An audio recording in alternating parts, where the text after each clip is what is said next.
Yo, what's up mga kapadaba? Papansin nyo, meron tayong jeep dito. Oh, jeep. Pinaparintahan nga pala ito sa mga gusto lipat bahay. Pwede po ito. Kahit bahay nyo, kaya sakay dito. PM nyo lang ako, syempre.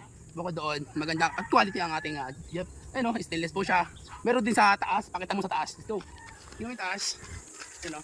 Pwede nyo po dyan ilagay yung katre, mga papag nyo. Kahit Manila, okay lang. Cavite, or papuntang Samar, papuntang kahit saan man yan, pwede po ito. Tawag lang po kayo sa akin para mabigyan natin ng tawag nito. Mapag-usapan natin. Napakamura lang naman, siyempre. Bukod doon, tingnan yung likod, stainless yan. Saka malaking bakal, nakita nyo? Napakaganda. At bukod doon, ito nga pala, ito yung loob niya. Yan, napakaluag. Tulad ng pagmamahal ko sa'yo. Kaso, wala na eh. May ba tayo? Bukod doon po, ang driver po ay sweet lover. Siyempre, bago lahat ng gulong, kumpleto, may ilaw, may papilis, wala kang alalahanin. Kaya sa mga ano pa hinihintay nyo?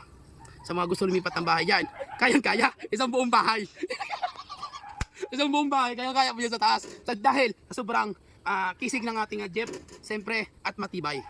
Parang relasyon. Pero mas matibay pa ito sa relasyon. Ano pa hindi mo? Ayun na.